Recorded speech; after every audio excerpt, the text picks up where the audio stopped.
में आपका और मैं हूं आपके साथ दीपिका पांडे। पहली पारी समाप्त हो चुकी है। भारत और बांग्लादेश का मैच चल रहा है पुणे में, जहां पर बांग्लादेश ने भारत को 257 रन का टारगेट दिया है। लेकिन पहली पारी खत्म होने के बाद क्या कुछ खास रहा है, ये हम आप जानेंगे अपने सहयोगियों के साथ। हमारे सहयोगी योगेश मिश्रा हमारे साथ जुड़ चुके हैं और साथ ही हरीश भी हमारे साथ हैं। तो क्या कुछ खास बातें रही हैं ये आपको बताएंगे, किसने कैसे विकेट लिया। और इंडिया ने आपको बता दें कि सबसे धमाकेदार जो बॉलिंग करवाई है और विकेट लिया है वो बहुत ही धमाकेदार रहा है, जिसके बारे में चर्चा होनी जरूरी है। शायद और न्यूज चैनल आपको ना दिखाए, लेकिन वीके स्पोर्ट्स आपको ये जरूर दिखाएगा, क्योंकि हर छोटी से छोटी बात पहुंचाना हमारा फर्ज है। तो शुरुआत योगेश से करते हैं, किसने किस अंदाज में विकेट लिया, योगेश बताइए। जिस तरीके से भारतीय गेंदबाजों ने बांग्लादेश के खिलाफ कमबैक करा है वो पिछले मैच का याद दिला रहा है, क्योंकि शुरू में पिछले मैच में भी 40-42 रन तक भारतीय टीम सफर कर रही थी विकेट के लिए। सिराज ने शुरू किया और उसके बाद फिर से एक बार ऐसी परिस्थिति बनी बांग्लादेश के खिलाफ, क्योंकि पिच जो है बिल्कुल सपाट है, वहां में मदद नहीं मिल रही है। लेकिन उस समय जिस तरीके से भारत गेंदबाजों ने कमबैक करा है, इसके बाद से बांग्लादेश नियमित अंतराल पर उसका विकेट गिरा है। मतलब थोड़ी सी कोई ऐसी दोनों बैट्समैन के बीच में नहीं हुआ बांग्लादेश की टीम के साथ जो बड़ा एक स्कोर खड़ा करने में सक्षम होता है। हमें जो तारीफ हमारे इंडियन मिडिल ऑर्डर के गेंदबाजों की भी करनी होगी। जिस तरीके से कुलदीप यादव ने पहला ब्रेक थ्रू दिलाया था, उस वक्त जब कुलदीप यादव ने पहली विकेट ली तो लग रहा था कि बांग्लादेश आसानी से 300-325 तक पहुंच जाएगा। जैसे उन्हें शुरुआत भी मिली थी, सिराज की भी जमकर पिटाई हुई थी, शार्दुल ठाकुर की भी पिटाई हुई थी, लेकिन फिर कुलदीप यादव आते हैं और टीम इंडिया को ब्रेक थ्रू लेकर देते हैं। वो विकेट और विकेट के बाद से सिलसिला जारी कि कैसे कम रनों पर भारत फिर से बांग्लादेश को रोके और रोकने के बाद इस मैच को आसानी से चेंज कर ले। जी, लेकिन एक बात इस बीच में, जडेजा ने कुछ ऐसे एक्टिंग की थी, वो वीडियो काफी जो है फोकस में रहा है, तो क्या था उसके पीछे, वजह क्या थी? देखिए, वैसे तस्वीर हम आपको लेकर आते हैं और बताते हैं एक एक तस्वीर के बारे में, लेकिन दीपिका ने पूछा तो उसका अभी हम आपको उसके बारे में थोड़ा सा बता देते हैं। दरअसल होता ही है कि मैच जब भारतीय टीम वनडे इस वर्ल्ड कप में हो रहा है कि भारत टीम की बीसीसीआई अपनी तरफ से एक मेडल देती है खिलाड़ियों को जो अच्छा प्रदर्शन करते हैं, ग्राउंड पे जाकर के विकेट लेते हैं, बॉलिंग करते हैं।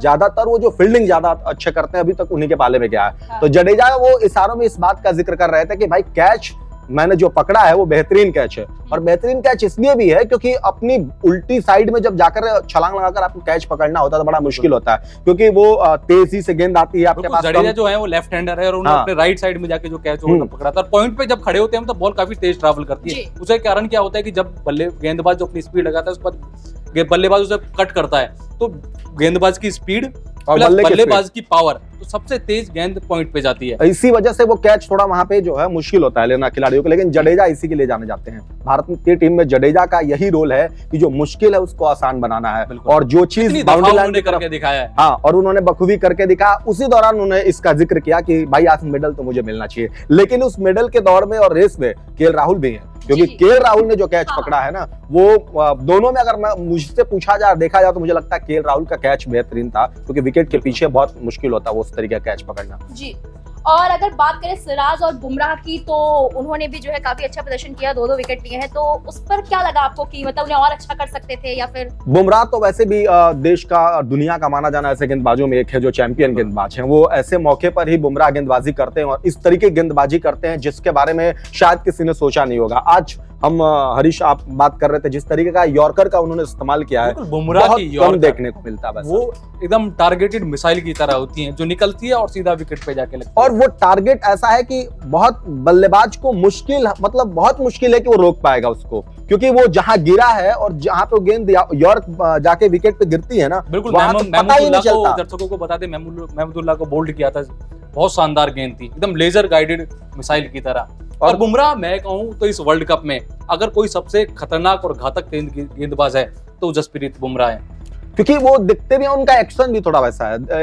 ये बड़ा उनके साथ प्लस पॉइंट ये भी है कि जैसे ना मलिंगा के साथ ये प्लस पॉइंट था कि उनका एक्शन खतरनाक था, गेंद दिखती नहीं थी। जब गेंद फेंका जाता है ना तो उनका हाथ दिखता नहीं है, तब तक वो फेंक देते हैं। और वैसा ही इनके साथ जसप्रीत बुमराह के साथ है। गेंदबाज अगर गेंद कर रहा, बैट्समैन को दिखेगा नहीं ना कि किस एंगल से पकड़ के ला रहा है, तो फिर समझना मुश्किल होता है। और यही हुआ आज यॉर्कर में, यही हुआ था, वो गेंद पढ़ नहीं पाए और गेंद सीधे उनके बैट और बैट के बीच में जाके गिरी। और पढ़ भी पाए तो भी क्या होता है कि जडेजा जब बुमराह बॉलिंग करने के आते हैं डेथ ओवर में खासकर, तो हर बल्लेबाज को पता होती है कि बुमराह आए हैं, यॉर्कर आएगी, लेकिन इतना पहले पता होने के बावजूद वो विकेट लेके चले जाते हैं। लेकिन अनीस, मैं देख रहा हूँ पिछले दो मैचों में, 3 मैचों में जो इस तरीके से इन्होंने अपना चेंजेस किया है ना, पहले जसप्रीत बुमराह गेंद को ना स्विंग इस तरीके से उंगलियों को फेर के बहुत कम कराते थे, बहुत कम कराते थे। लेकिन जिस तरीके से रिजवान का विकेट उन्होंने लिया था, वो गेंद और ये यॉर्कर इस बात का बता रहा है कि बहुत काम किया बुमराह ने वर्ल्ड कप के लिए, और वो दिख रहा है। बिल्कुल, दूसरा उसका बड़ा कारण ये भी है, पिचेस को भी हम मान सकते हैं, क्योंकि जो पिचेस है इंडिया की, जिसमें पाकिस्तान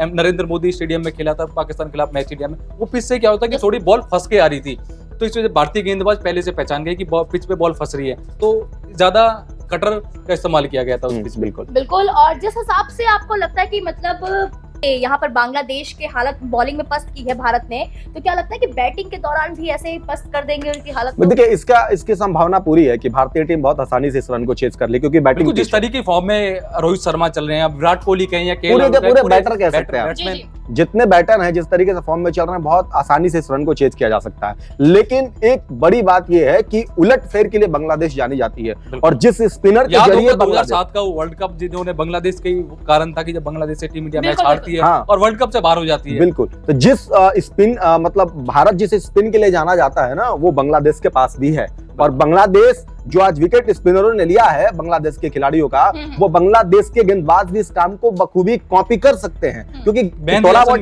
काफी अच्छी स्पिनर है उनकी तरफ से। हालांकि वो जो पहले कप्तान थे वो है नहीं अभी, वो भी अच्छी गेंदबाजी कर लेते हैं, लेकिन वो चौंकाने वाले गेंदबाज उसमें भी ऐसे हैं बांग्लादेश में, जो 256 रन भी कभी कभी जब विकेट आपके नियमित अंतराल पे गिर जाते हैं तो पहाड़ जैसे लगते हैं। तो भारत को थोड़ा इससे भी थोड़ा संभल के इस रन को चेज करना पड़ेगा। जी बिल्कुल।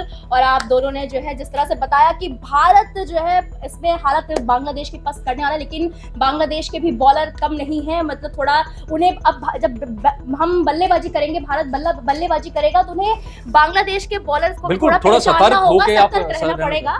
तो क्या वर्ल्ड कप की बात करें अगर योगेश, तो क्या लगता है कि वर्ल्ड कप के दौरान भारत जो है जीत जाएगा, जिस तरह से पाकिस्तान को धोया? चौका आज लगेगा, आज छक्के चौके की बरसात होगी, और मुझे जहां तक ऐसा उम्मीद है कि अगर रोहित शर्मा का बल्ला चला तो फिर एक रिकॉर्ड भी बनेगा। हम वो आपको बकायदा बिल्कुल एक रिकॉर्ड आज कोहली भी बना सकते हैं। अगर कोहली आज की इनिंग में 87 रन बना दे तो वो इंटरनेशनल क्रिकेट में सबसे तेज 26,000 रन बनाने वाले क्रिकेटर बन जाएंगे। रोहित शर्मा और कोहली के बीच में शुभमन गिल की भी चर्चा करना चाहूंगी। शुभमन गिल का क्या मतलब वो वापसी हुई, क्या लगता है कि बांग्लादेश के खिलाफ वर्ल्ड कप में अपना वो दूसरा मैच खेल रहे हैं। अभी पहले मैच में वो पाकिस्तान के खिलाफ उन्होंने खेला था, जल्दी आउट हो गए, लेकिन आज उम्मीदें ज्यादा है कि गिल बड़ा रन स्कोर करें और एक कॉन्फिडेंस दे टीम मैनेजमेंट को। शुभमन गिल से वापस आ गया हूं। शुभमन गिल से बस इतना मुझे जैसे उनको देख के और समझ के लगता है कि वो एक ऐसा खिलाड़ी है कि वो कभी आउट ऑफ फॉर्म होता ही नहीं है, वो हमेशा फॉर्म में है। बस आपको मौका देना है। क्यों? क्योंकि आप किसी भी ऑर्डर में उस खिलाड़ी को लेके आइए, पहले खेलना, दूसरे खेलना, तीसरे नंबर पे आना है, चौथे नंबर पे आना, उसका दिमाग सेट है कि मुझे खेलना कैसे है। और इस वनडे में मतलब 50 ओवर के गेम में जिस तरीके से उन्होंने अपना परिचय दिया है विकेट कीपर ना, मतलब लगता नहीं है कि कोई नया प्लेयर मैच खेल रहा है, बहुत अनुभवी खिलाड़ी खेल रहा है। और विराट और रोहित शर्मा, सोचिए जब वो रोहित शर्मा के साथ ओपनिंग करने आते हैं और रोहित जैसे दिखते हैं, मतलब प्रिंस ऑफ इंडिया उन्हें यूं ही नहीं कहा जाता। इस वजह से उनसे उम्मीदें हैं लोगों को, क्योंकि रोहित और केएल राहुल और विराट कोहली की कतार में खड़े हैं, तो बहुत ज्यादा उम्मीदें लोगों की इसलिए भी। और सिर्फ कतार में खड़े हैं, बल्कि रोहित जब चले जाएंगे, शायद ये रोहित शर्मा और विराट कोहली का आखिरी वर्ल्ड कप हो, अगले वर्ल्ड कप गिल के कंधों पे जिम्मेदारी उनके कंधों पे होगी। गेंदबाजी तो हमने आपको दिखा दी, क्या कुछ खास रहा, कैसे जो है लोगों ने बल्लेबाजी की, कैसे बांग्लादेश की हालत पस्त की है, लेकिन अब हम आपको बल्लेबाजी में क्या कुछ खास करने वाला है वो आपको दिखाएंगे। इसके लिए लगातार आप वीकेंड स्पोर्ट देखते रहिए। हमें दीजिए इजाजत, नमस्कार।